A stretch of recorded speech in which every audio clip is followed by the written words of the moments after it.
Every episode of No Offsides podcast is brought to you by Champion Hockey. Be a champion.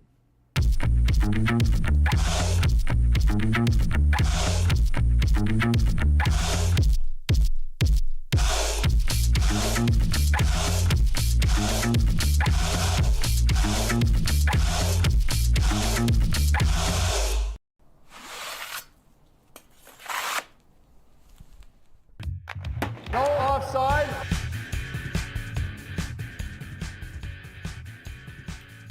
Go. Welcome back for another episode of No Offsides, where we talk roller hockey. I'm Dan Dean here with my partner, Justin Wood. What's up? Our guest today has probably one of the most unique roller hockey tournaments in North America called Legends Draft. He's also a pro roller hockey coach. So I'd like to welcome George Brown. What up, guys? What's up, man? Thanks for being here. Thanks for having me. I appreciate it, man. Yeah, Heck anytime we can especially get someone here on the show with the resume that you do, we're honored. I appreciate that, guys. I really do. You left something off that list, though. What? You left off pretty epic voice. Oh, that's right. He does do voice commentating. He does, No, I'm talking about the singing, my bro. Oh, Well, that thank too. you, sir. Well, that Thank too. you. Yeah. Thank you. Yeah, I was checking it out. I try to do it all. Hell yeah. Why not, right? Exactly. If it makes me money, why not? Hey, Oh, now I like what you're talking about. I don't know. I mean, sometimes when you're on the call, I think you overpower Trefty, and I don't think he likes it. No, you know what? I try not to. I try my best not to. But sometimes when you know all the guys, and sometimes you want to just either throw jabs or make fun of the guys because you know you're gonna get it if you mess up.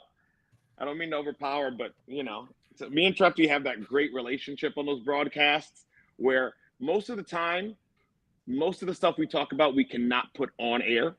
So it's just great. Most of the time we are muted unless it's during play, and the stuff we talk about is pretty ridiculous. So Trefty's become one of my great friends, not just in the sport, but in life too. So it's been great to be able to broadcast with him, work with him. And so, yeah, we got a great working relationship.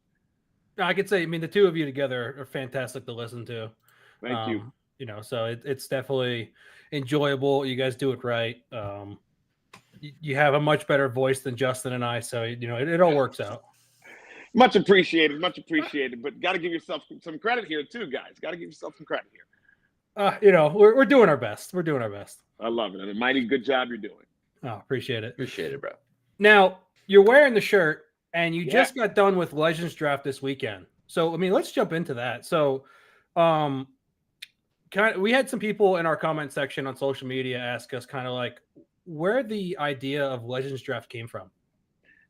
It's interesting because I originally thought, and this for as long as I can remember, when I stopped playing sports, and I can get into that later, I used to sit down and just jot down ideas.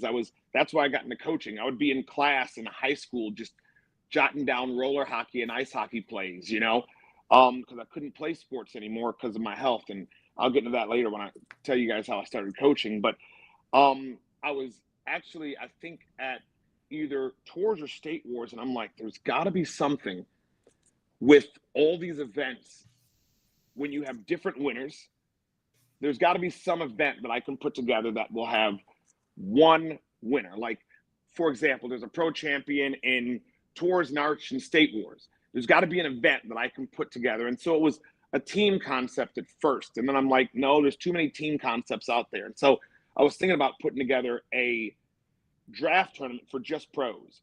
But, my thought process was before the recession when sponsors used to throw things out. You know what I mean? People would get free skates, free wheels, everything. And I'm like, okay, if I did a pro draft tournament, then maybe I can get some sponsors to back it. Because, pros don't like to pay for anything. Yeah. So I was like, I have to get sponsors to back this. And I'm like, you know what? After things got a little tight in the sport, I'm like, why do pros? I'll have the pros be captains, and I'll invite every adult I know. Started in Buffalo in 2017. It was the idea. And then I got a contract to move to Branson, Missouri to do a musical. So Chris Kendall, Jess Hackett, and Tim Turner ran it for me. And so I had the pros were the captains, and I limited it to like 25 registrants. We had 5 teams, and it ran for one day. Okay. And but the problem was the next year I came to it, I saw all these pro players and like tier 3 guys not playing for the last 8-9 minutes of the game. I'm like, all right, I have to fix this somehow. So I went to 2 tiers, opened up more registration, and it continued to sell out every time I would open up more adult spots. So I did tier 1, 2, and 3. It continued to sell out in Buffalo. And so then I went to Detroit to see if the thing would travel. I went to Fraser. It traveled, and it got even bigger. And then I got yelled at by one of the dads there who was watching his son play in adult. He's like, why don't you do this for the kids? And it was like one of those light bulb moments. Yeah. And I'm like, hell, I don't know, but you best believe I'm going to now. Yeah. And opened it up as an invite tournament only, because it was going to be just higher level, because I didn't have the time, because I was doing it on a weekend in June. Invited kids. It was probably about 40% of the kids I invited came. And so then I'm like, I opened it up to the kids that didn't get invited as wild card spots. It sold out. And I'm like, you know what? This is the way to do it. So I moved it to Memorial Day weekend, because if we all know, Memorial Day weekend used to be the biggest NARCH tournament, NARCH regional anybody has ever gone to at Dumars. So no one was running anything, and Dumars had closed, and no one was running anything anymore on Memorial Day weekend. So I'm like, I need that 4th day as it got bigger and bigger. And so from 5 teams in 2017, this year we had, because we don't put more than 8 guys on a team. This year we had about 56. So it was pretty dope. The growth has been great, but yeah, it was just a random idea that I never thought would leave Buffalo. Never thought would be more than 5 to 7 teams, and now it is what it is now. That's awesome. And I grew up playing at that Fraser rink. Yeah. So knowing that you guys put down tile on there, that's pretty sweet. Yeah, they treat us very well at Fraser. Working with Bud Kowalski, Mike Frednelli over there, and just the Detroit base of people, being able to work with them has been great. Fraser's been great to us. Kalamazoo was great to us last year. But it's truly an event center there, and there's not a lot to do in Kalamazoo. But the rink was packed all the time because of the fact that everybody was just rink ratting it all day. In Michigan, the rink was packed, but there's more to do. So it's one of those decisions you got to make when you go places. You want to have more things for people to do too, but Wings Event Center is a beautiful spot. So yeah, and you just finished up weekend, right? Yeah. And it was adults. Yeah, so we did kids and adults, all of it. So Okay. we did Friday our eval skates. We used to start the eval skates at 8:00 for adults, and now we start them at 2:30 p.m. for kids. We have eval skates throughout the night. It goes from 2:30 p.m. through midnight. Those are the eval skates. The draft ended about 1 a.m. And then all of the rosters are put into our website, and everybody ends on Monday. There wasn't a division that didn't end on Monday, except for 10s. What I did there, because I don't have a lot of room, so I had 14 10-year-olds and 2 goalies, made 2 teams. And I took pride this year, and I didn't let coaches draft. I built the 2 teams. Okay. Because I wanted 2 of the younger kids that wanted to coach. I let Jordan Weems and Braylon Green, who were 2 16U players, I let them coach the teams. Okay. So I chose the teams so they wouldn't have to make the evaluations and all that. And then I assigned them a team. Did a best of 5 series. First 2 games both went into a shootout. Sweet. And so game 3, because it was a deciding game, we went to overtime. And we decided to do overtime. We went to overtime, but forced a game 4. And game 4 was decided with about 40 seconds left, or we would have had to have a game 5. And so it was something to see those 10-year-olds playing like NHL style series, and the coaches, even as young as they are, learning the tendencies of different players and the other coach, because they're playing them 4 to 5 times in a tournament. So if there was one highlight, it would probably be my 10U division for that tournament. And they all play Friday through Monday. Games are Saturday through Monday. The evals are Friday. Yeah, and it's sweet too, because It's on my bucket list. I can tell you that. Beautiful. I've been watching it. I've been seeing the dates, seeing where you go, and honestly, I might be attending your Eastern one this year at the end of the year. So I love to hear it. Yeah, it's so unique to me because I'm like, not only do you sign up and you just go to an eval, which is unheard of because most people put their own team in, right?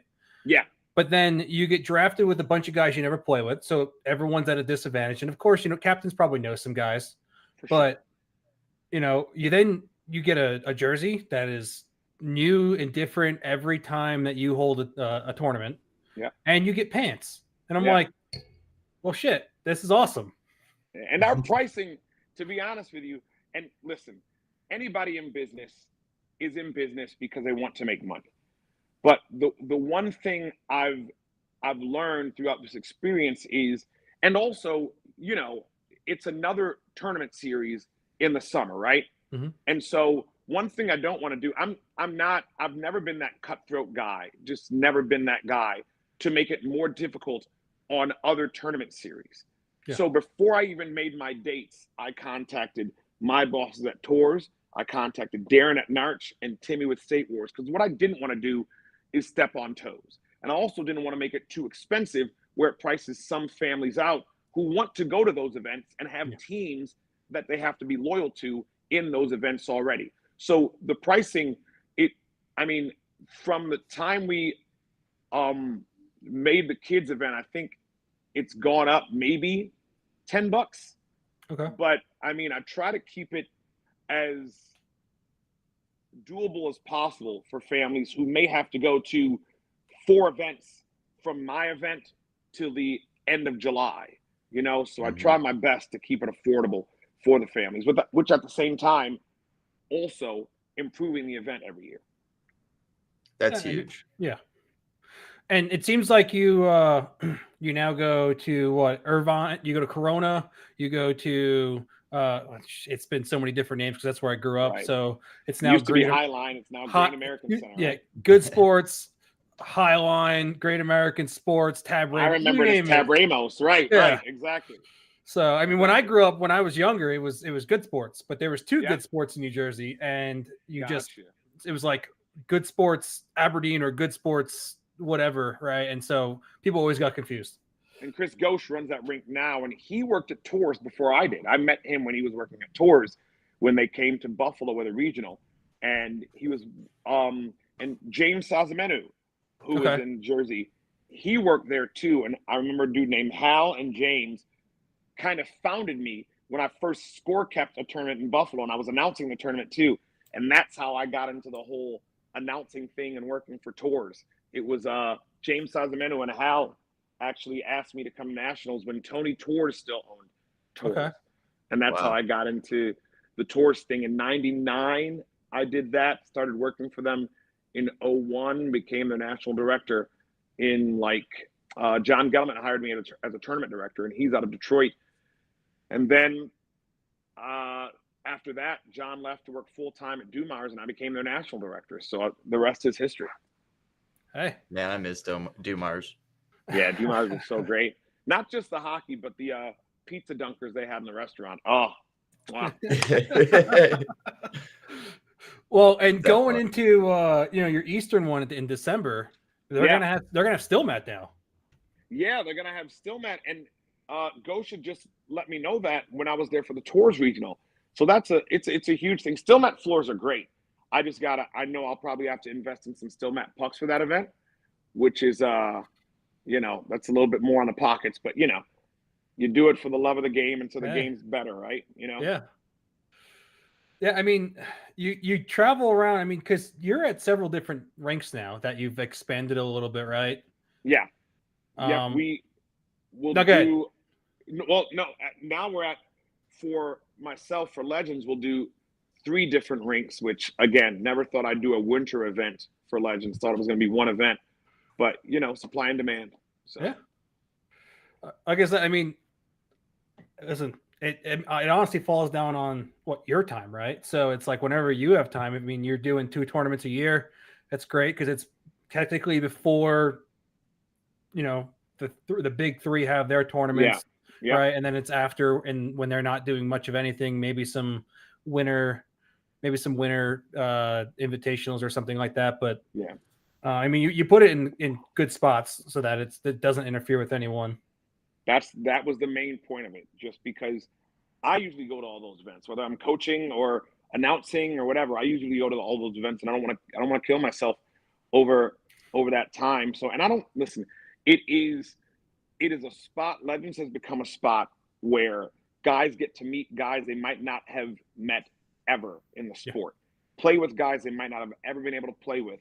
Then they can go back to their own teams, but it's a great situation where you can get a warm up. The pros definitely use it as a warm up, because it's not, the games are intense, the games are high level, but they're not going to be as intense as it is with your own team. Because I'm not going to have, for example, Okada isn't going out to take heads off when he's playing against Ross, Berry, and Hodge. You know what I mean? Yeah. Just because of the fact that they're all teammates in the summer. Same thing when Halverson was at the event and you had the DiMartinos at the event as well. I mean, everybody knows that the summer is a different breed from Legends, and that's what I love about it, because of the fact that Legends is that tournament to get you going, to get ready for your teams in the summer. But it's so different that no one can say that they've played anything like that when you get to the big three, because you're playing with a team that you're always going to play with and the guys that you know. Yeah. I mean, is it true though? I mean, because PJ DiMartino says that doesn't matter who he's playing against, he's going to kill him. Like, even if it's his little brother, probably. Especially if it's his brother. He said no mercy on the board. So yeah, no, listen, I don't doubt that at all. But you mentioned coaching, right? And so you just recently last year coming off PAMA Pro Invitational Championship with Car Shield, so that had to have felt great. It was, honestly, you know what? It was probably one of the best feelings in the sport, because right now, and I think we all know that right now at this point, that as a pro title is the biggest pro title to win. Yeah. And when there's things you try to check off from your, like in anything that I do, any part of my career, whether it's musical theater and my acting career, or whether it's my roller hockey career, there's a list of things you want to check off and get done before you leave that career or that sport or whatever it is. And of course, that was one of them. So I got to check off TORHS twice. I got to check off State Wars, going for the NARCH title, but unfortunately, and we can talk about this later, I won't be able to travel after sorry, I had a call coming in. My bad. That's all good. I won't be able to travel after June 25th because I took an acting contract. Okay. So I'll be at That's TORHS cool. for half the I'll be at TORHS for half the time, and then I will be leaving the sport for the summer. But my goal right now, listen, I love the sport. My goal is to be able to occasionally visit the sport, because as much as I love the sport, it's not my career, right? Mm-hmm. Yeah. So my goal is to get to Broadway, and so I had to take. Sometimes you have to take opportunities where you're leaving the sport behind. Yeah. And so this year, that is just what's happening. But to get back to the PAMA Pro win, it was one of the most exciting things. I think, honestly, this is crazy to think, but even more exciting than the PAMA Pro win was two things: winning it the way we did with Stavi and net, and also the overtime win against Black Ice. That is, Jason Miro and I are great friends, and so we have this rivalry. If there's anybody that's going to beat me, I mean, I'm so happy for Jason Miro when he wins, other than beating me. But if there's anybody that is going to beat me, if it's Jason, I'm you know what I mean? I'm just happy for him. I don't have any enemies in the sport. So I just, no matter what, I coach to win all the time, but I'm happy for anybody's success in the sport. I'm the type of guy that wants to see everybody win. So, and unfortunately, only one team can win at the end of the day. I just thank God that it was my team last year. Hell yeah. Well, you don't make enemies because they don't hear you when you're muted behind the mic, right? That is absolutely true. That is absolutely true. Well, you're talking about maybe leaving, setting yourself up for that. Over the time that you have been coaching, do you have like a Padawan or a student that you've been training to kind of fill your shoes? You know what? I don't, but if there was one, it would have been Kyle Sipperly. I used to coach a group of kids out of Detroit, Michigan when I ran Excitement Hockey. That was the first organization I ever had. Ran Excitement Hockey at a group out of Michigan. And Colin Sipperly quickly became one of my best friends in the sport. And his younger brother, Kyle, took a huge interest in coaching. He actually stood behind the bench with Excitement in one of the last years I did Excitement before I did Rinkster and then Car Shield. And he's honestly, a great hockey mind. So he would be the one. If I was to ever have teams that I was putting together and I couldn't coach anymore, he is the guy. So if you know Kyle Sipperly, and I know they were doing a GoFundMe for him because he's got to have back surgery. He's actually, and I'm not putting too much out there, but he's had 2 brain surgeries now for a tumor. And so they're doing a GoFundMe. So I'll share that on my page too, if everybody's looking at it. But he's a great hockey mind. He's been in the sport forever. He's played forever. But, sometimes health gets in the way and you can't play anymore. But that's what happened to me. But I know for him, it's been a struggle over the last few years. But if there's one mind or one pupil that I've had, man, it's Kyle Sipperly. It is that dude, because some kids hang on to every single word I've said, just because of the fact that, and let me be honest, sometimes it's a lot more fun to coach the kids than it is to coach the pros, and so, if there was that one pupil, it'd be Kyle Sipperly. Okay. Love it. Yeah, I mean, and shoot us that GoFundMe. We'll throw it in the description and everything like that. We'll share that out as well. So. I definitely will. Now, there also was a comment that asked, like, what's the difference between coaching like a youth, like 18 or 21U team, and versus a pro team? So cussing. Listen, well, no, I do it all on every bench. But to be honest, they are drastically different. Drastically different. When I'll be honest, I get more gratification out of coaching the youth because I feel that I am more useful in those games because of the fact that you have to remind them every moment of the system you're playing, where they're supposed to be. You have to remind, you know what I mean? You have to hold them a lot more accountable. And, you're coaching adolescents, or you're coaching not just hockey, but you're hoping to turn boys into men. Yeah. So it's never been just about the hockey for me. When it came to the kids sports, I am a lot harder on the kids than I am the pros. The pros, it's one of those things that you're coaching players that have played at such a high level in the pro game. What are you going to teach them about the sport that they don't already know? So it's your job there to match up against the other team's best or worst players, depending on what matchup you're looking for. It's your job to just shoot reminders. You're not going to go up to a grown man and look at them and say, "What the are you doing?" You know what I mean? It's when I could talk to the kids like that, and you're not trying to be evil, but you're trying to make sure you drive a point home. Yeah. And for the adults, it's honestly holding them as accountable as possible, keeping peace on the bench, just shooting those reminders, making lineup changes.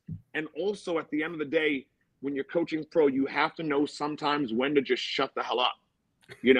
As a coach, you just have to, because if you're in people's ear, your voice can get old as a professional coach. When with adults, I don't care how old, with kids, I don't care how old my voice gets. If you're not getting it, you'll either sit next to me or you'll continue to hear my voice. And I think you have to time it so much better when you're coaching the pros. Because again, I played hockey up until I was 18. Health got in the way. I wasn't able to. So that became my sport, coaching, and it became the way for me to keep my competitive juices going. And so it is the one thing I take more serious than anything.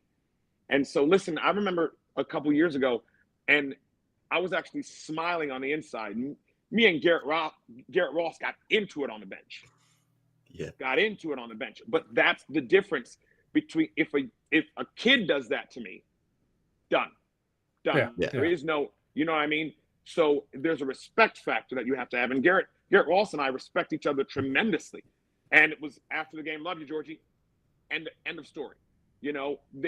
There just has to be the separation between a relationship with a coach and a player, and then it's two friends off the rink. You have to know how to separate those two, because both of you have the team's best interest at heart. And if you disagree, and as passionate as you are, you're going to battle. Mm-hmm. And the battle, fortunately, has gotten us a ton of wins over the last few years. So, and these guys, I love these guys to death, every single one of my players,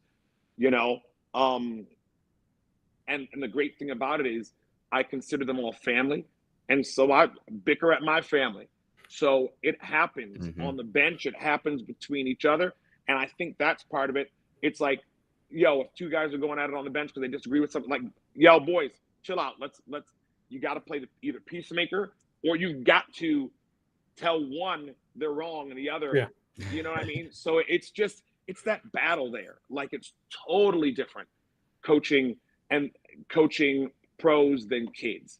You know what I mean? And I think as you grow in the sport, you find those little moments that you can actually make a difference. And so, like, for kids, you're going to say a lot more. When they get to that junior D1 age, you're still going to hold them accountable.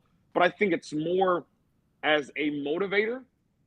And then as a pro, it's that motivator, but also just small reminders. And I think as they get older, it's been easier for me to make that adjustment when I'm coaching teams.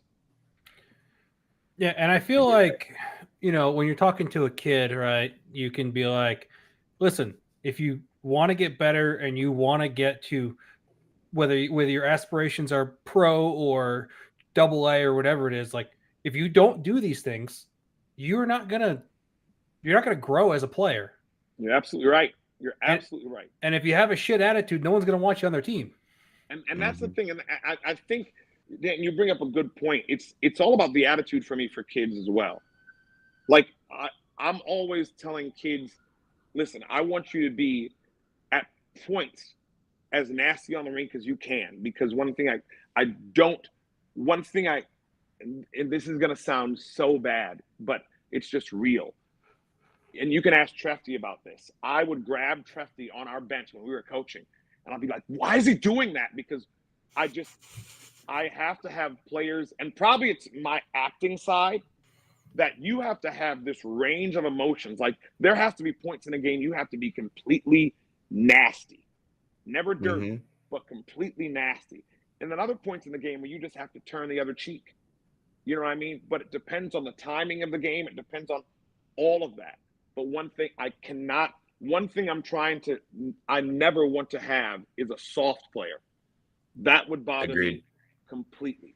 And so I always tell the kids, like, if I see you shy away from a corner or a board battle, the only board you will be around is the one on the other side of the bench. Because I can't do that. And I think that's the one thing I try to instill in all these kids. Like, there's moments for everything within a game. Everything's not about being nasty and trash talking and just being a jerk on the rink. But there's a difference between being, and I don't know what I can say on the podcast, but there's a difference between being anything you want. There's a difference between being a huge asshole and just being a beast on the rink. Yeah. I'll take a beast any day. If you're just an asshole, you're probably trying to hide other shit that you just can't do on the rink. Yeah. So exactly. If you are a beast and a damn good player and at being a beast, great. But if you're just an asshole when things are frustrating for you, those are the type of players I can't deal with. I just can't deal with those type of players. And there's a time and a place to be like for instance, like just a few years ago, playing against some young kids, right? And they were just jawing and they were like doing some dirty shit, right? And I just took one of them and I just put him into the board and I said, cut the shit. Yeah. And it's like, I got a penalty for it, but I'm like, that was like, had to. Yeah. Like, that kid needed, like, I'm not going to sit there and throw hands with a kid. I'm not going to just throw hands in general because it doesn't do anything for the game, for one. Oh, for sure. And it makes me look like the bigger asshole if I just start throwing punches. But if I throw them against the boards and I'm like, listen, chill out. It's a wake-up call. Yeah. You know? Yeah. You know, and there's guys in the pros that do it to, like, you know, I know a bunch of these older guys that are like late 20s and or like in their 30s that have been playing for a while. And these young kids that are coming into the pro scene, they just get pissed off because all the shit real. they do and say. Dude, I think that's where I think a reverse hit really kind of comes in very handy. If someone's like getting a little bit too chippy, sticking you a lot, and they just keep getting on you, just, you know, I have the puck. Come get it. Yeah. Let them have it. One thing my team has done a great, and maybe I don't see it a lot, but my team has done a great job of, is we stay away from the retaliatory penalties just because those are the most undisciplined ones. Yeah. And our team is a very physical team. And I coach a bunch of beasts. Our team is a physical team. I'm not calling anything out, but if there is a goal anybody should watch, it is that overtime goal against Black Ice. And just watch Jess Hackett in front of the net during that goal. He's the unsung hero on that goal, because if you watch Jess Hackett, that is battle. And I'm not taking credit for this, but that is the way I've coached Hackett since he was a 16U. You know what I mean? And if you watch him on that goal, I remember Jess Hackett, we're on a trip up to Canada. We were playing in the GLI, the Great Lakes International League. It was like a little D1 league for like Kitchener, Buffalo had a team, Oakville had a team. And he looked at me, we're on this ride up to Canada. He said, you know, you're a hard guy to play for. And I thought about it. And I looked at him, I said, good. But I said, is it fun? He said, yeah, when we win. I'm like, okay, because losing's not fun. Yeah. You know? And so what I've found is that as a coach and as a teacher, I've directed musicals. You can treat everybody fairly, but you cannot treat everybody the same. Yeah. And that's when you coach men, it is huge to know that everyone's going to have a trigger. There's going to be certain ways you need to talk to certain people, and some people want you to talk to them certain ways. And you have to find those ways. As a coach, it's your job to find that from every single player. And what's their trigger? What's going to make them play even harder? And if hating me during the game makes you play even harder, hate me as much as you want. You know, but everybody would know that I think I don't have anybody's individual interest in mind when I'm coaching. I've got the team's interest. So again, I'll treat everybody fairly, but I try my best to read every player that I've ever coached and not treat everybody the same. Yeah. Yeah, you got to be a psychologist. Yeah, for sure. Well, and you have you have a mix of players here, right? I mean, you have Adam Ernie that's plays in the NHL, right? And then you have guys that, you know, whether it's ECHL, AHL, or just guys that just are just purely roller hockey players. Yeah. So I mean, you're managing different. I think ego is probably too strong of a word because no. So you're managing different egos of guys that are personalities, right? And the coach isn't exempt from that. You know, the players are going to deal with the coach's personality and ego, whatever that is. Yeah. You know what I mean? Everybody's going to have a personality, and everybody's had to learn me. I've had to learn everybody anytime I've coached. Because I remember the first time I lost it on a 18U team, they're like, and you know, but those same players, ask Tristan Lipinski. He's told me before, best coach I've ever had. You know what I mean? Yeah. And I don't treat these guys amazingly. We don't go to dinners. I don't buy them candy bars. I'm all about winning, because they're going to remember the tournament that they got a gold medal in. Yeah. You know, they're going to remember the tournament that they took hardware away from. And if I'm coaching just for them, and I know it's the era of participation trophies, but if I'm coaching just to have fun, then I'm not doing my job. Yeah. Losing is not fun. Losing is not fun. You find somebody that has fun losing, I'll show you a loser. Like that is. Ooh, I love that. It's not fun for me. So I do Legends for fun because I don't care who wins. I honestly don't care who wins at Legends. I do that for fun. When I'm behind the bench of a team, you best believe I care who wins. And in the moment, like I said, I'm happy for everybody. I'm not happy the minute the game ends if we're not on the winning side of it.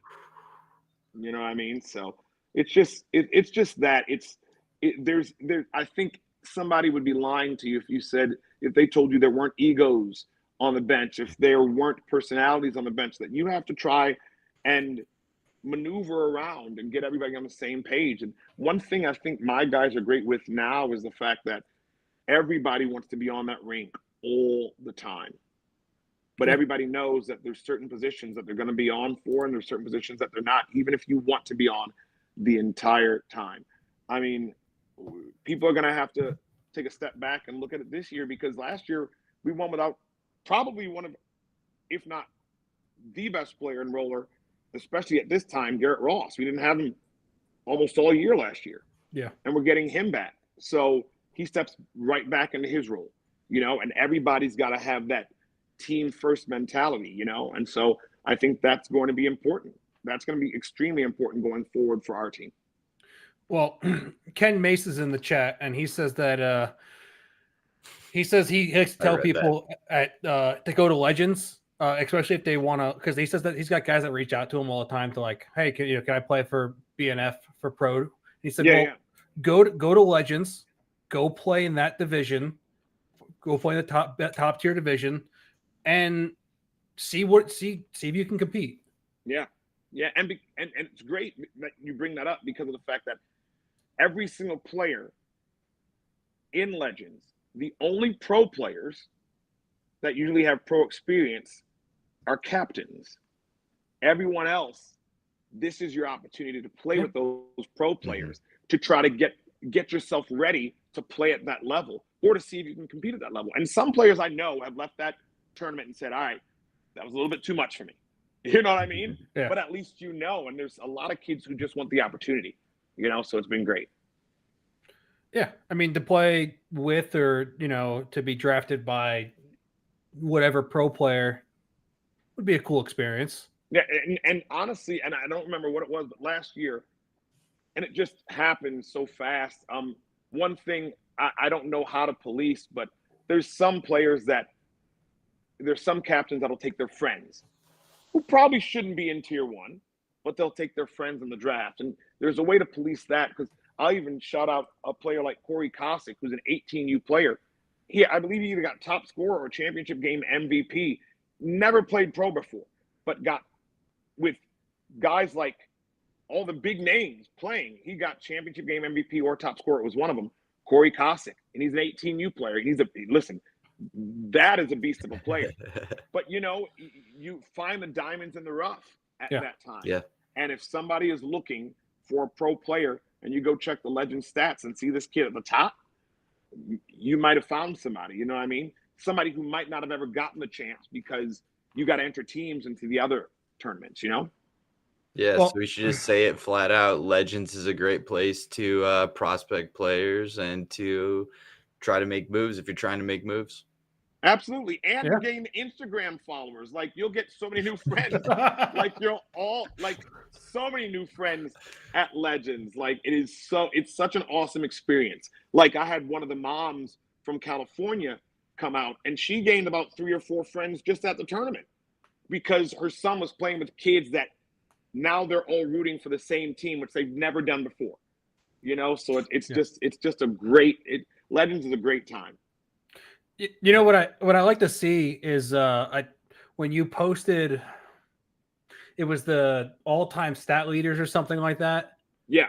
And I was like, holy crap, these guys have competed in this many tournaments. Yeah, we have our medal count up there. Yeah. Yeah. Medal count. Yeah, and I think it was I was like, holy crap, there's like all these guys that are going there all the time. It's great, because once I'll be honest, once you get a taste of Legends, you'll want to come back every year. And I'm not just saying that because it's mine. I mean, part of it is, but I am honestly saying I have some of and I have to work my ass off. Like the work I do for Legends and Tours, I work my ass off, and I have a blast at both events. But man, when I'm at Legends, it's just so chill. It's just so chill because you're honestly, people are interested in, and this is the selfish side of it, but a lot of people and parents are interested in their one player they brought. Yeah. On the team side of the other events, they're interested in a whole team. So you might get a coach fighting for 10, 12 players, when if I talk to a parent at Legend, it's one. So it's totally different. Just the concept is so cool because you just have a different feel when you're at Legends from the other three. And listen, the other three are growing too. I think roller hockey is the cool thing again.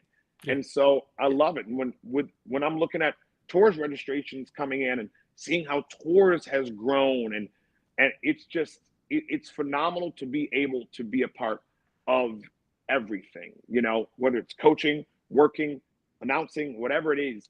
It's just, I always look forward to summer because of that. Yeah. It's just, it's crazy how involved you are, right? And so, you mentioned, between coaching, running your own tournament, being part of tours, right? I'm curious on like, how did this Car Shield roster come together? Like, how are you able to wrangle all these guys in and kind of get them on your squad? It's a good question. It started in the COVID year, actually, because I was leaving to go on tour with the Broadway musical Once on This Island. And in March 19th, I think it was, we were in Vegas and we got the call that we were being sent home because there was a global pandemic starting. Nobody knew it was going to turn into what it was. They told us we're going to be off for 2 weeks and then we'll come back. That never happened. So within that, all the tournament series were trying to figure out ways to still have their events. And so I actually called up, at that time it was Ryan Perry and Corey Hodge running. What they were going to do was, I think it was Rink Rat Detroit or Rinkster Detroit, whatever it was at that time. And so they were going to do it. And they had asked me prior to it if I was available to coach, but I couldn't leave my excitement guys behind. I had to unfortunately tell the excitement guys that I can't do this right this year because of the fact that I was taking the show. Then I'm in the midst, I realize the show's not happening, and I'm like, can I build this team back up again?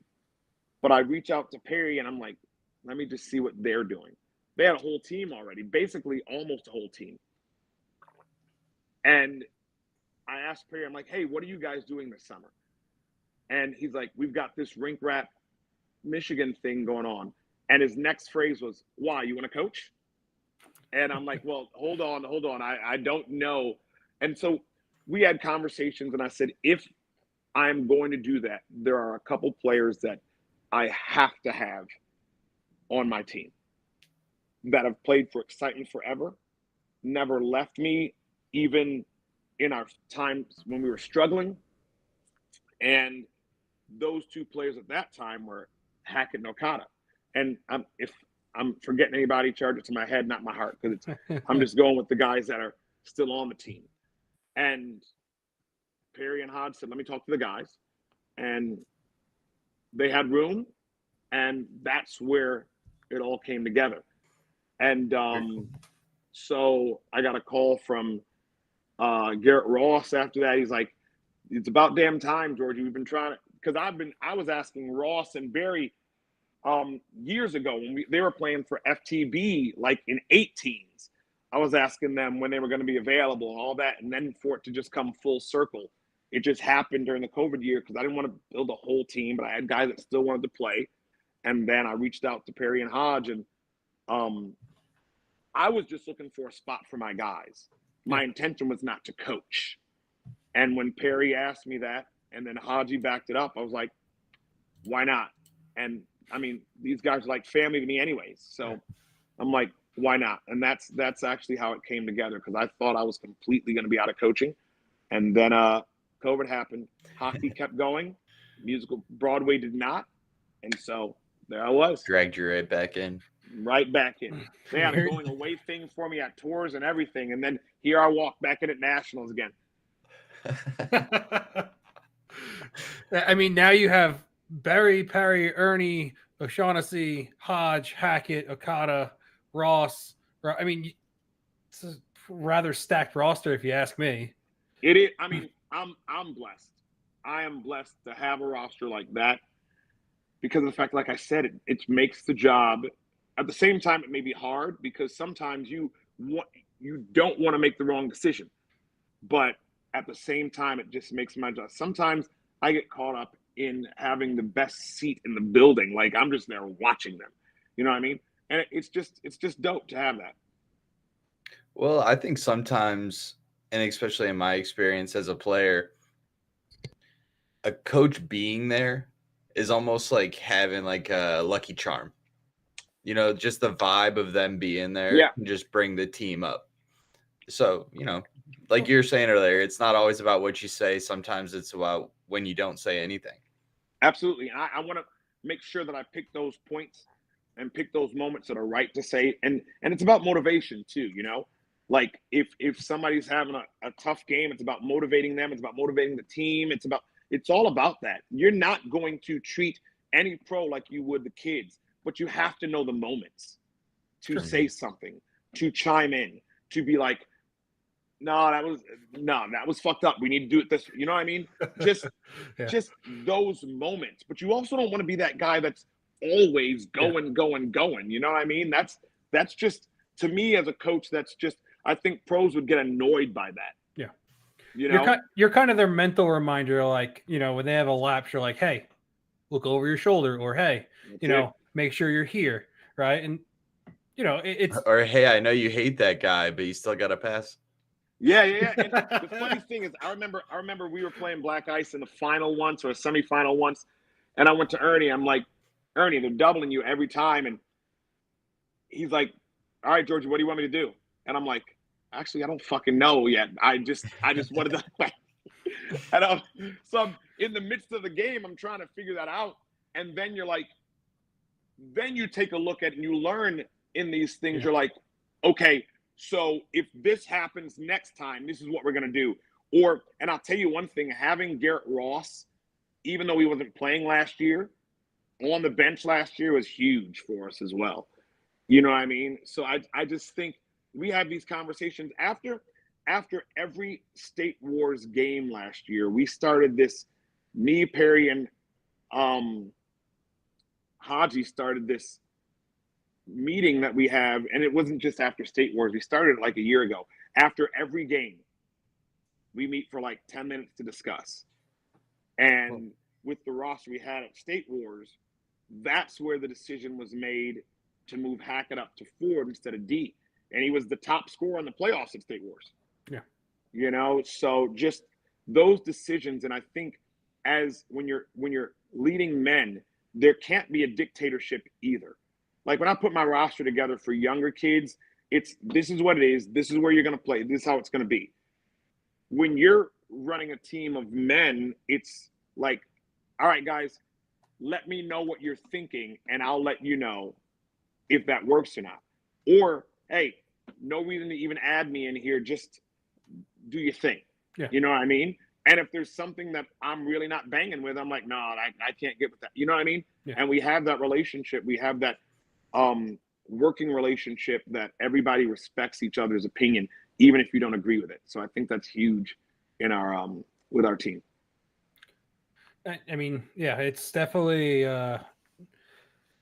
when you have the respect for each other, and then you're able to, you know, as yourself, right? You're able to gauge kind of like when you're needed and when you're not. Yeah, absolutely. And that is, I mean, that is where a lot of coaches, I think, struggle too, right? Is like, hey, you know, because most of them want to be that dictator. Most of them want to keep telling people the team, like, this is how it has to go. For sure. But as coaching adults, you know, you have to realize, yeah, I need to step back. No, for sure. This is not my time.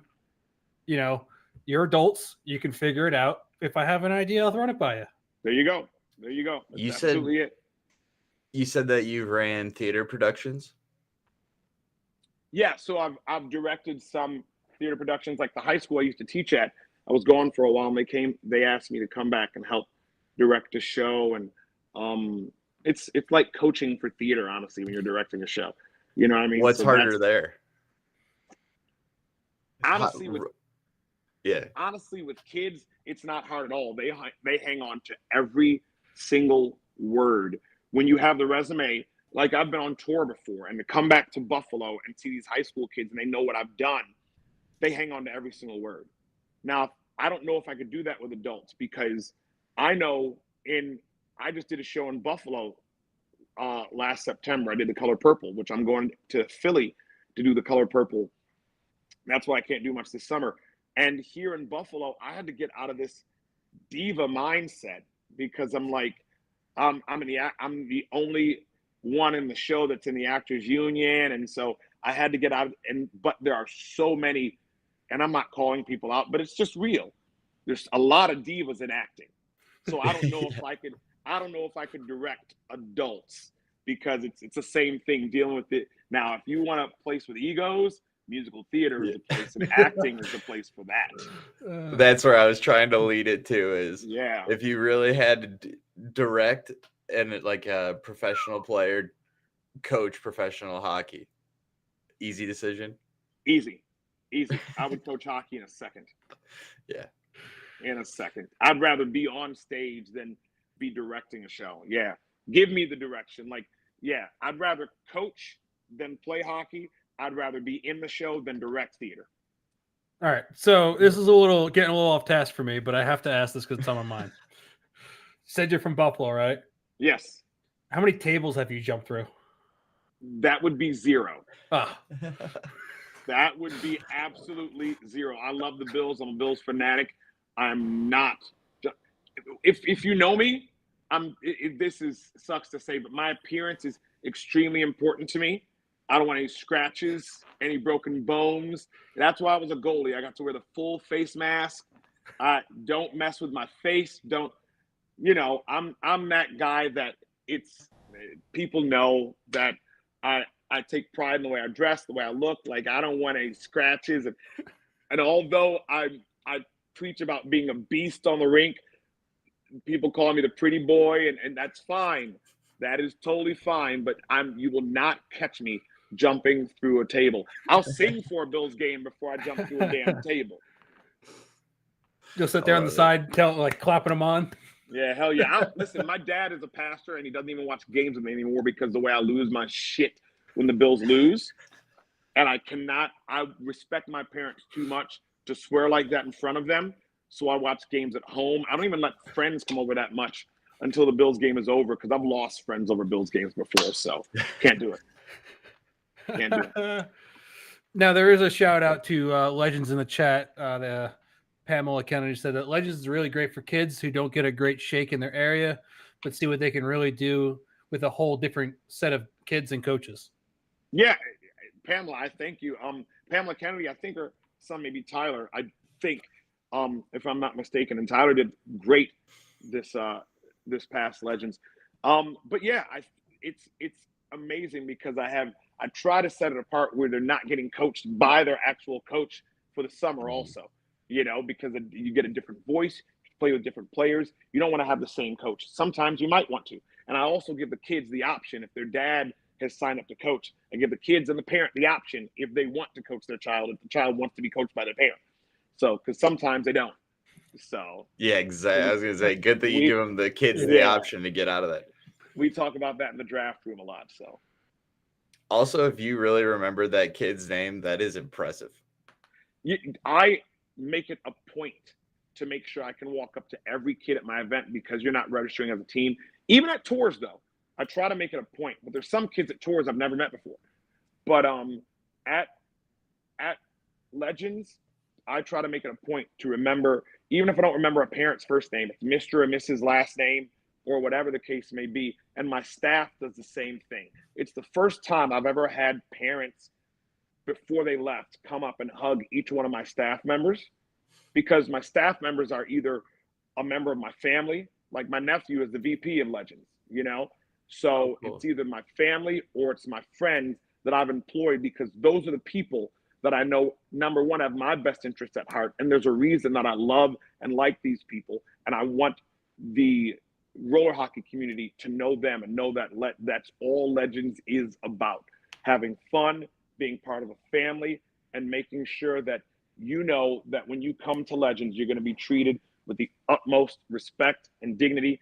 And just to make sure that if we can learn your name, we'll do our best to do that. There was a family going through some things, and one of my employees who was running registration was like, I'm running out to get them a card real quick.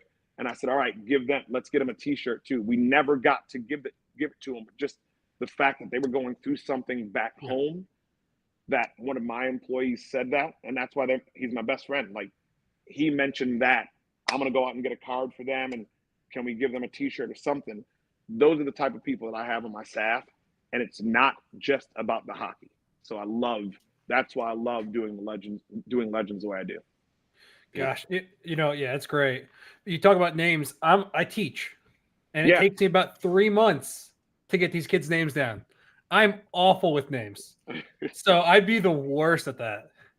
Yeah, you know what? I mean, it's also, I get to cheat because I see all these registrations come through as individuals. Sure. They've played year after year, and I know their parents too. So I just try to put the first name with the last name when I'm reading it off or whatever. So I get to cheat too. But there are a lot of people that my staff knows by name, just because of the fact that there will be parents that will stick around merch or registration and talk about life with my workers. And the great thing about it is I have people working for me that might not have ever attended a hockey event ever, because I have Nick Smolinski, Evil, Wilfredo, all of those people know the hockey stuff.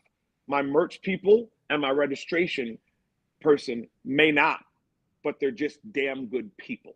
Yeah. And that's what I want to employ, and that's what I want around Legends. Very cool. I mean, I got to give a shout out to Fredo, because he's the man. Oh my God, Fredo is awesome. Fredo is awesome.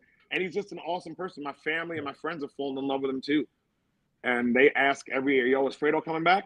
And I said, I wouldn't do Legends without him.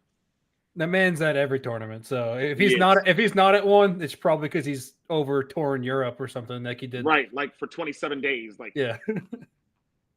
But yeah, no, it's great. It's great to hear that you build those relationships, because I mean that's like half the battle, right? People will come and continue to participate in your tournament if they know that, one, you're a good guy, and two, you're presenting a good product. Absolutely. And my thing is, even when a parent's struggling or I try to lead with grace, because you never know what they're going through that day. And I try to, if people are upset, which not a lot of people are upset at Legends, it's just a happy place. And I'm not trying to make it seem like, but it definitely, it just is. Yeah. But I always try to lead with grace. You never know what somebody's going through. Like, a lot of people don't even know my story getting into hockey. Like, some people may even think that, how was he coaching hockey and he never played? Well, I'm pretty sure Ken Hitchcock never did, but he was a great hockey coach. I got to play until I was 16, and then I had seizures out of nowhere. I had 2 in 1 week and was on medication for it, tried to go back and play sports. I was quarterback for a high school football team. I was playing hockey for high school, then got in a roller, and Mama Brown was like, yeah, you're done playing sports. Like, absolutely done. Because the look on her face, I'm not going to talk about it a lot because I start crying when I talk about it, but the look on her face when they called her and said, hey, Georgia stopped breathing and he passed out, look on her face when she got to the hospital was, and I'm a mama's boy, it was just something I never want to see again. Yeah. And then my next seizure happened in front of her at home. And my jaw locks, she tried to put her finger down my throat because I wasn't breathing, jaw locked, broke her finger. We're both getting treated in the hospital. And so it was just going through that. And then my mom pulled me out of sports, but it was a blessing in disguise. It opened up my career because I started acting then, started coaching. Then that's where Legends and all of this came from, because I was playing with my friends in like roller hockey leagues and stuff, but I was never as competitive as I was after having the seizures. So I played hockey. I got to play hockey, and then I just needed to be competitive. So I started coaching. But then that's where the musical theater started, because I got the lead role in the musical in my junior year of high school, the year after I couldn't play any more sports. So God has a plan for everything, and that was the plan he had for me. Unfortunately, it took seizures that they never found a reason for, but it took me out of sports, but it got me to coach some of the best guys in the sport. It got me to perform on tour with some of the best actors I've ever been around. It got me to meet. I practiced my autographs since 5th grade. I'm signing autographs in different cities on tour. So no matter what struggles I've gone through, I'm a very religious person too, and I think God gives his toughest battles to the strongest soldiers. And he must have thought I was damn strong when I was 16, because I had some battles. But that's how I got into it, because my health got in the way for me playing sports. But I thank God every day that he's given me the life that he's given me, because I'm extremely happy in it. Good. Yeah, I mean, It's beautiful. Absolutely. Now, appreciate you sharing that. Yeah, absolutely. I mean, that's definitely very personal. So for sure. Now, you've mentioned TORHS a lot, right? Yeah. And so, I mean, involvement with TORHS, how did that happen? And kind of like, it was like right after getting out of the sport, I was just scorekeeping at the Amherst Pepsi Center when TORHS came through for a regional. This is when Buffalo had a big roller hockey community. We had youth teams, and the Buffalo Wings were around, and Ontario had a lot of teams. They'd come down and play. Some Detroit teams would come over, and I was scorekeeping the tournament. And in scorekeeping, I was announcing as well. And they asked if I would come to a national. I went to a national, score, kept my brains off, and was announcing, and Tony TORHS fell in love with me. I became their head announcer. The next year, they asked me to come to a regional in Batavia, New York, which is about 45 minutes outside of Buffalo. That's how big roller hockey was. People probably don't even know where Batavia is. But Rochester was even huge. We had the ESL Center at TORHS National once. Oh, yeah. And I was working. Then he asked me to come referee a tournament. Realized I never wanted to do that again, because parents at times can be crazy, just like the players. And so I actually went out and helped him in a tournament. Didn't want to ref, but John Gellerman asked me to come and work a tournament. I guess my parents have instilled an amazing work ethic in me. And so even through scorekeeping, I think TORHS saw my work ethic. And so they hired me. John had to leave for another job. They promoted me immediately to their national director. It all started as a scorekeeper for TORHS back in, I think I did the event in probably 2000. I graduated high school in 2001. First year of college, I was on the road with TORHS. So I've been working with them since 2001. And now I'm their guy right under the owners. So that's how that all started, as a scorekeeper. So wow. Yeah. So if you're flipping fries at McDonald's, you can be the GM of McDonald's one day. You never know. Hey. You never know. Hey, there you go. I think that when you're calling games and doing commentary and everything, I think that's a really interesting combination of your love of performing arts and hockey.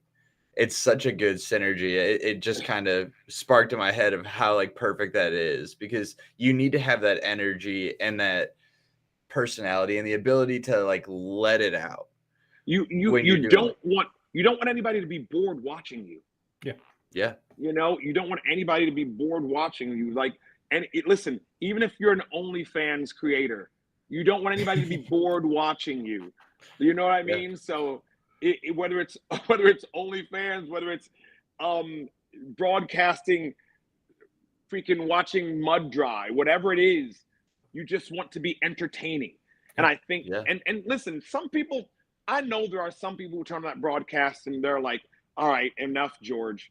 Well, listen, if Timmy from State Wars is not saying that, who signs my check, if TORHS with Joe and Ron are not saying that they don't want my personality the way it is when I'm talking to parents, then I'm doing the job that I need to do. Yeah. And so when I'm broadcasting those games, I try to picture myself watching this game.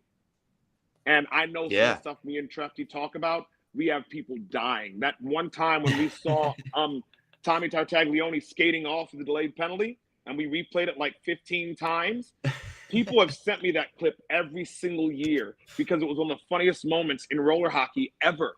Yeah. And so that's what I want. I want to have fun on the broadcast because listen, there are serious moments, right? There's serious moments in everything. But if you can have a blast watching these games, and sometimes like I know like when I'm watching basketball, sometimes I chime in for the NBA on TNT show with Barkley and Shaq and Kenny, all of those guys. I like the pregame show more than I do the basketball game. Oh yeah. You know, so if you can tune in, and if me and Trefty can make more people watch roller hockey because of the stuff we talk about, even if it's real life stuff, and we can grow the sport that way, you know, if one person just turns us on because they want to watch their friend and they see how much fun we're having on the broadcast and that gets them into the sport, then we've done our job. Yeah. Now you mentioned, the TNT broadcast. Can we get a video of you pushing Trefty into a Christmas tree? You know what? I think that needs to happen. I would love it. I don't think Bailey, his wife, would love it as much, but I know the roller hockey community would probably love it. I think replaying that in the roller hockey world would be great because that's my one big memory that I can know from that TNT broadcast. Yeah. And I don't watch much basketball because I don't know. I just don't like where the sport has gone. No, I get it. I don't watch much basketball either, but you best believe I'll watch that pre and post game show. Yeah. Oh yeah. So you were talking about that being one of the greatest moments, like entertainment moments of roller, and I agree. And I wanted to ask you earlier when you were talking about coaching more. Is there any like specific moment that kind of holds a specific place in your heart that like when you think about coaching or even commentating, that just like the first story that pops in your head?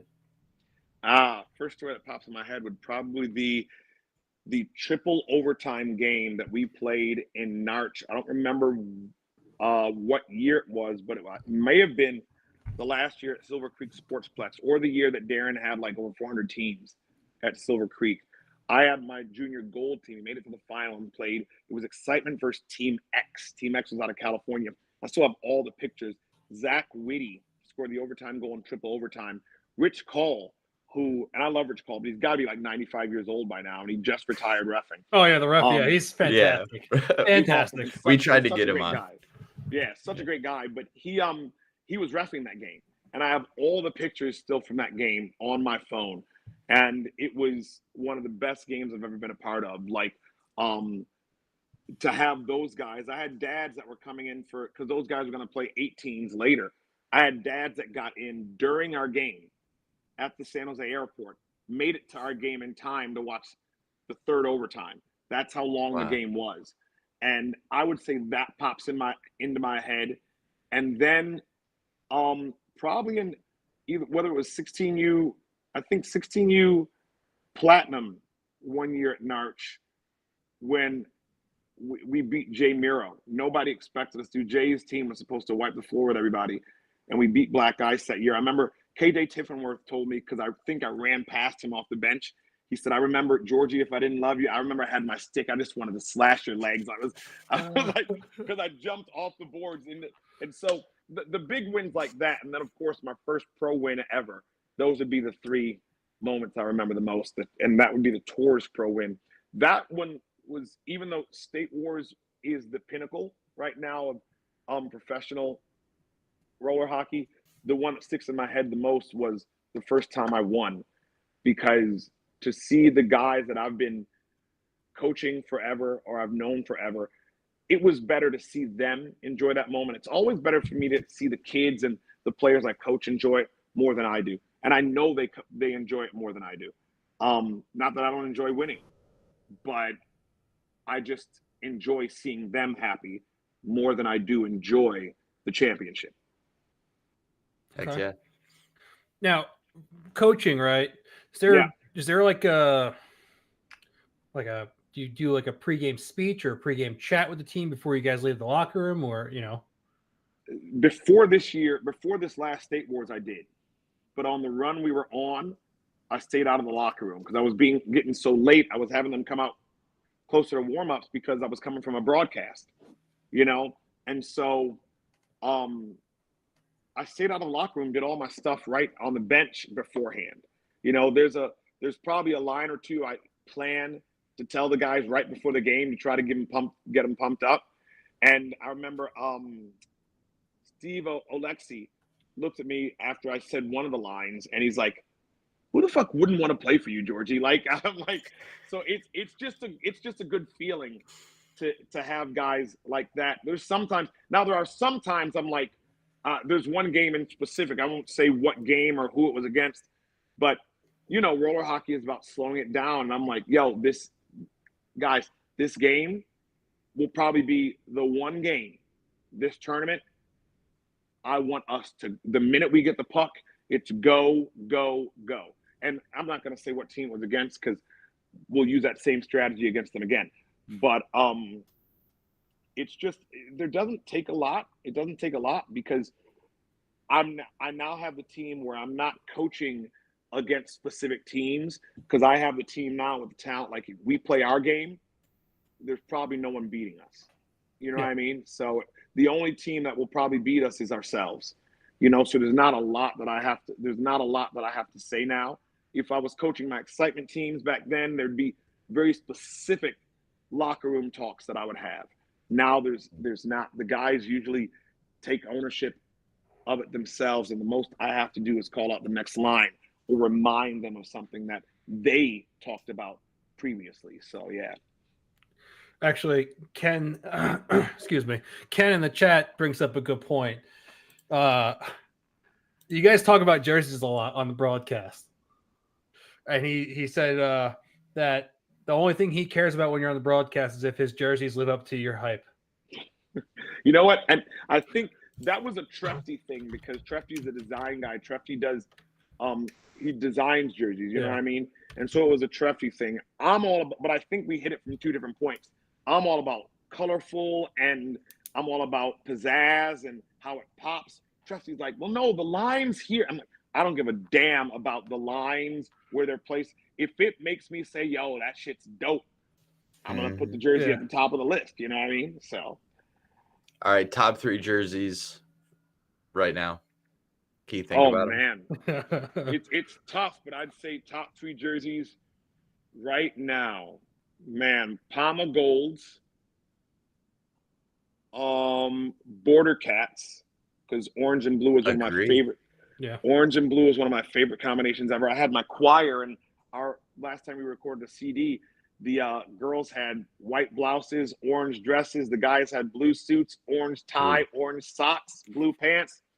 It was a beast. So when the Border Cats came out with that, loved it. And then I would have to. I mean, the third is a tough one, and I'm going to change that Palma Gold. The Palma Reds are really what get it for me. And then I'm not going to pick a third because I would say Car Shield, even though I don't agree. But that's where I'm going to put in my third slot. So, heck yeah. Appreciate your honesty. No doubt. I always like a nice little, new fresh threads from some teams. We've talked about pinstripes. I do like, me personally, there's not many pinstripes that I like, but the Roadrunners pinstripes are good. Roadrunners is nice. GCU is nice, but yeah, it's but there's a lot of people coming out with pinstripes that I just don't agree with. No, I get it. I'll be honest. One of my favorite jerseys ever is when we were, I think, Tour Excitement. I've got to find those for you guys. Those jerseys, man, oh man. We've been Tour Excitement, Alkali Excitement, Envious Excitement. I was in the sport at that time just looking for something to hang on to. Now, how do you choose your themes for Legends, since we're talking about jerseys?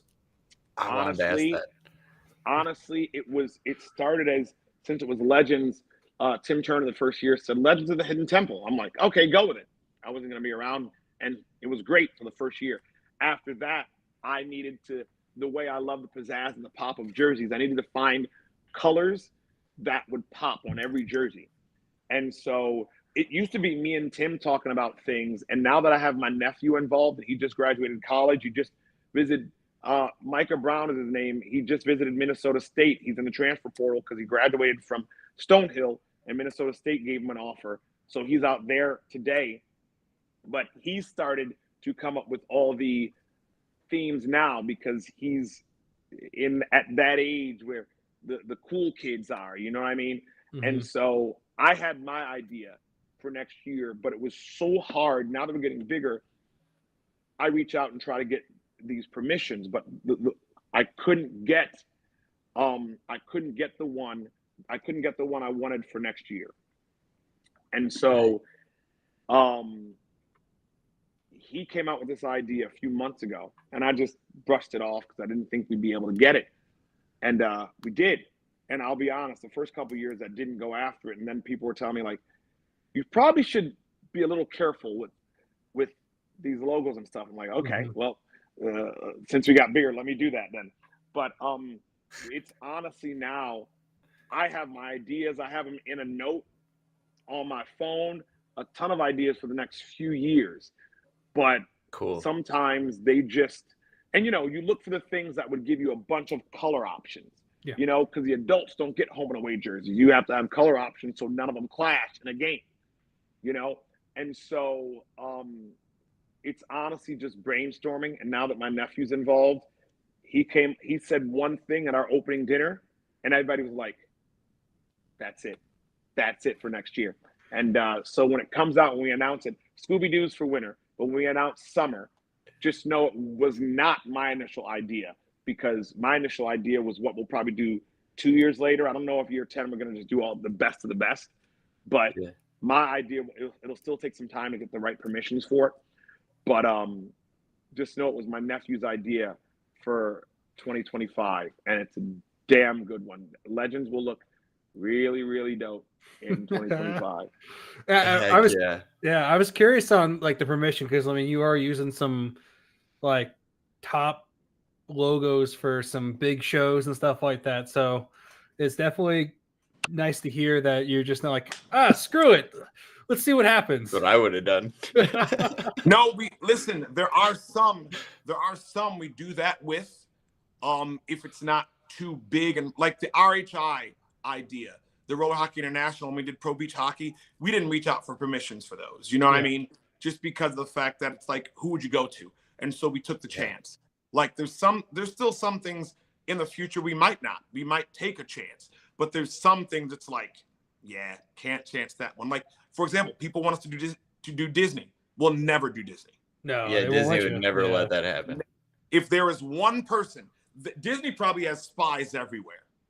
We will not take a chance on Disney ever. So if you have the idea of Disney, please get it out of your head, because that is one idea we'll never do. One that just popped in my head. I was like, maybe they do Friends. I don't think we'll ever do that either. Probably not. But you're thinking that's that one off too, Dan.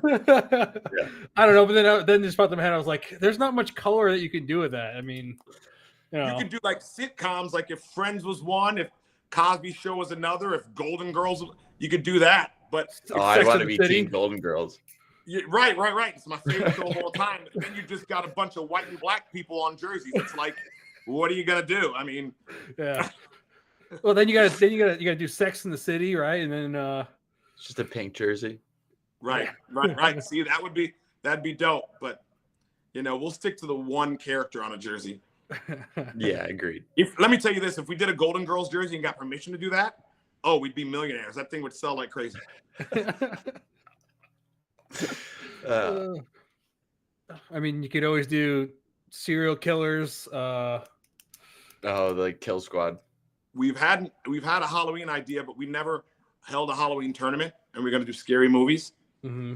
Ooh. Like Freddy Krueger at Halloween, and we may just pop up. We may just pop up with a Halloween tournament one year and just do adults only, because kids are all in ice. Just maybe do an adults only one somewhere, and just pump like a Halloween one out, and just do a small one, like 3 tiers, 5 teams in each, just to get the idea out there. It'll be a cool one. So that'd be really cool. Yeah.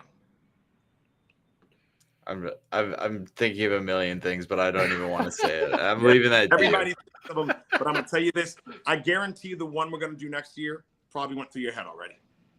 Okay.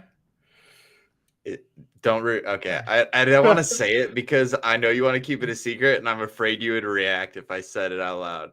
But it makes me think that it might be my childhood dream. But we'll see. You might Now- be close. That's so yeah. Now, George, the question is, do you have to wait for his rookie contract to be up in order to poach him to play with Ernie and all you guys on Car Shield? You know what I'm talking about? I don't know what you're talking about. Bedard? You know what the funny thing is?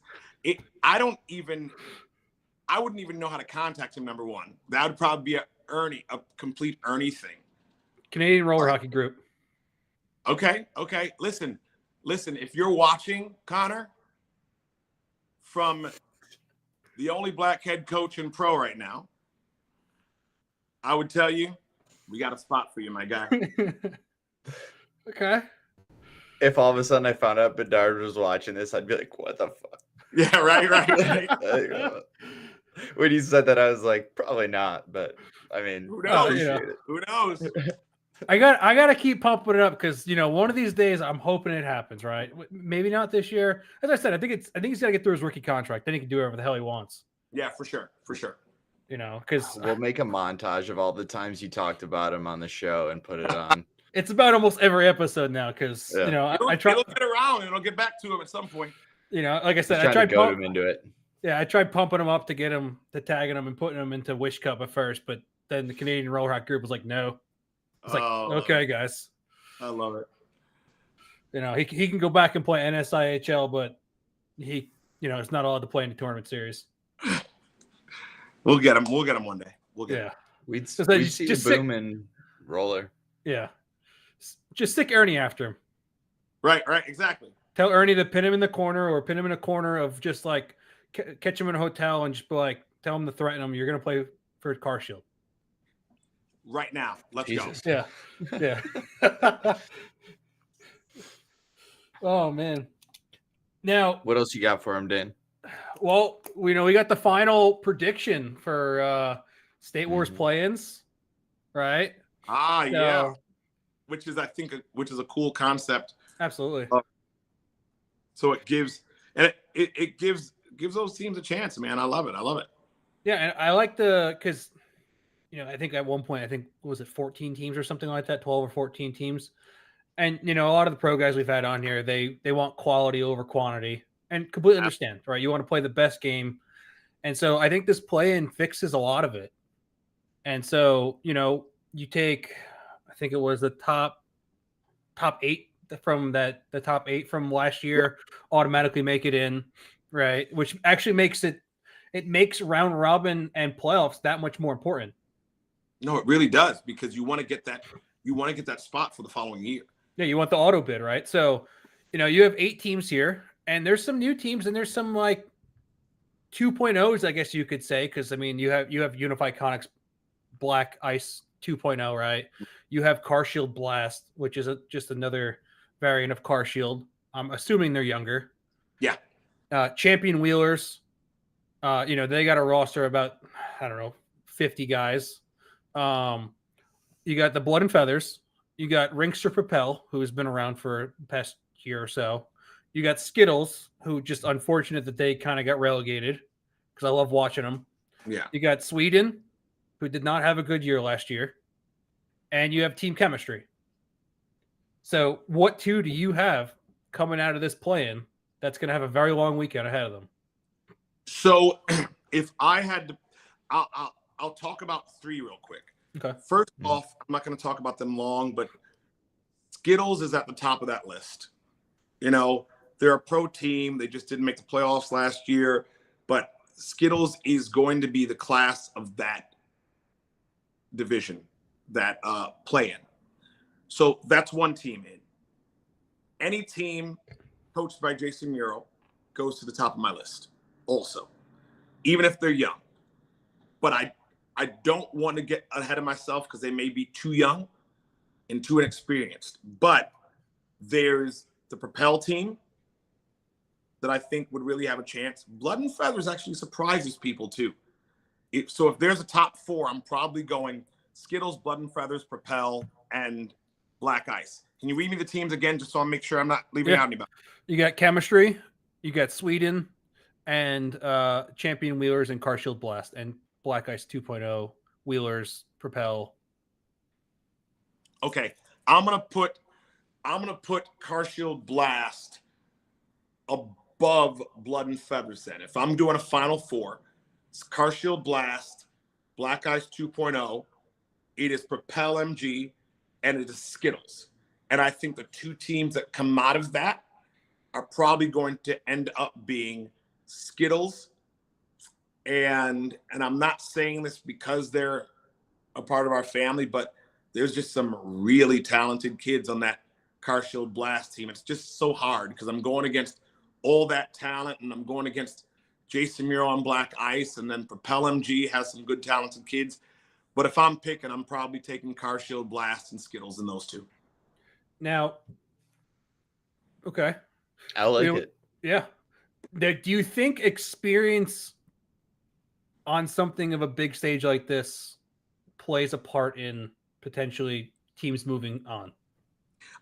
Not in the play-in style. Mm-hmm. I don't think the experience. I think the experience definitely helps going into the playoffs of actual Palma Pro. But when it's something like this, you're guaranteed to play the rest of the weekend, because if you don't make it, you're going to be in a tier 2. Yeah. You know? So it's not lose or go home.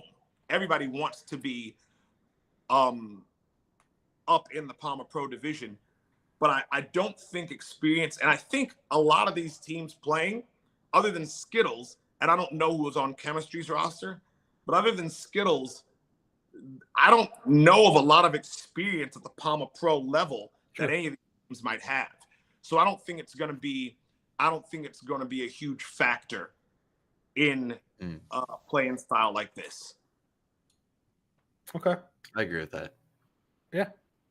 Like I said, I mean, I am with you. I think Skittles is just out of the 8 is just kind of the upper echelon of all of them, right? Yeah. They have, not only do they have the experience, they've been playing the past couple of years. They kind of went through, and I always say this, is they went through the kind of Roadrunners phase where they just got the shit kicked out of them until they figured it out.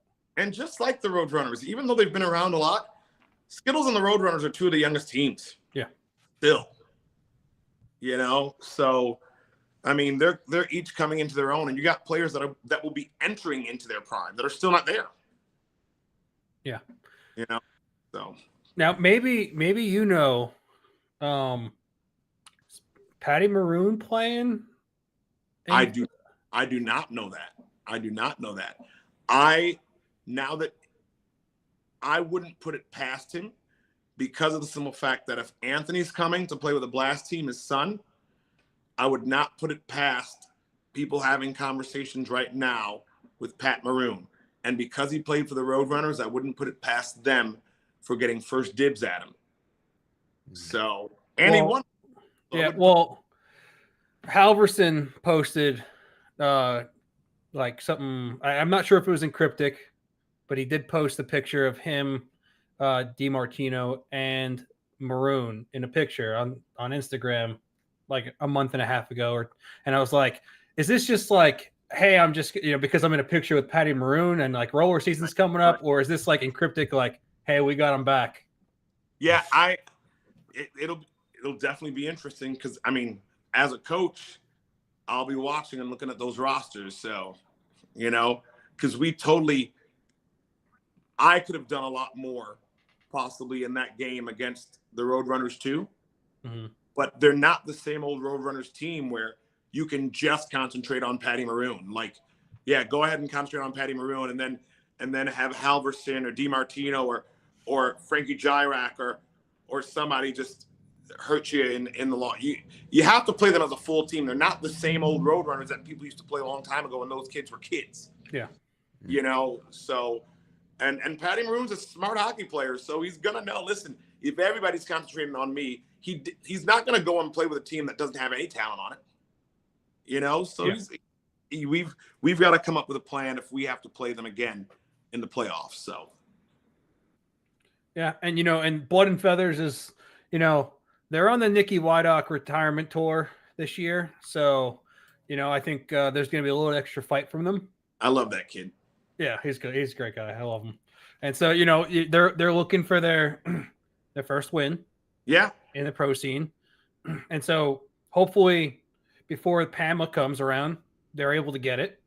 Yeah. And, you know, they're able to set Nicky up for, you know, a good goodbye tour. They've already told him that he gets like half a pizza when he stops playing and stuff like that. So Just half of one. Got it. yeah. Yeah. They don't, you know, that apparently that's being treated well. Wow. So, Roller's tough. yeah. And geez. It's half a pizza and Ken's taking off the pepperonis. Oh, I mean, Jeez. makes it better then, huh? Yeah. So, you know, but it was all, you know, it's all good and fun. You know, Ken's in the chat, so Ken. When we had Wydock on the podcast, it was nothing but Chaos. it was pure chaos. Gotta love it. Gotta love it. We actually had one more question that I wanted to be able to hopefully get from you from the chat. That we had a gentleman ask, "What is your favorite rink that you've gotten to be a part of a game at?" Oof. Favorite rink? I would say. Okay, I'll do a top 3. Okay. I will say Taylor Sportsplex, the rink in Wesley Chapel, Florida, Advent Healthcare Center Ice, or whatever it's called now. I just think the setup there with the bar, it's a great setup. Yeah. And then I will say, and this is gonna sound so crazy, but Fort Wayne, because it has a Tim Hortons in the parking lot. Hey, love it. You'd be surprised how many people talk about the Fort Wayne rink. Like people just like going there. Yeah, it's a dope spot. Listen, Fort Wayne's a good little town. I mean, I am huge on Tim Hortons coffee, so in between broadcasts, I can run and please, bro, you can't beat it. Hey, We got to get you a sponsorship and maybe an endorsement deal. Listen, that happened. That I need it through my veins anyways, because I become a horrible person when I don't have my coffee. Then you become the Film Actors Guild Yeah. Madonna. Yeah. Absolutely. Uh, If I get to a point in my career where they're like asking me what I want my dressing room before every show, that'll be one of them. That's it. They're going to ship in containers. Right. Tim Hortons coffee. Exactly. Nice. Oh, you could get your own Timbit, right? Wasn't that so? What would your Timbit be? Birthday cake, by far. Ooh, okay. Sold. Absolutely. Might go get some right when I get off this podcast right now, boys. Well, yeah. George, you know, it was an honor and a pleasure having you on this podcast, man. Guys, it's an honor. Really was. I appreciate that. Yeah. So, and send us the GoFundMe for, you know, so we can put that in the description below and we could share it out on social media. We'd love to help out with that. Definitely. And those jerseys. Yeah, absolutely. Send us those jerseys. But Oh, the excitement ones. yeah. Gotcha. I will get that done. I'm gonna hit the gym. I'll get that done tonight. Oh yeah. Well, Take your time. if you're watching and you haven't done so already, subscribe to the channel. If you have not left a comment yet, please do, because we always go back and check them. If you're playing roller hockey and you're forechecking, don't look. Oh boy, don't look back. No, don't stop skating, because there's no offsides in roller hockey. I'm Dan Dean. I'm Justin Wood. George, thanks for joining us, man. Appreciate it. Thanks, guys. Appreciate you, man. Hate it. Bye, everybody. No offside.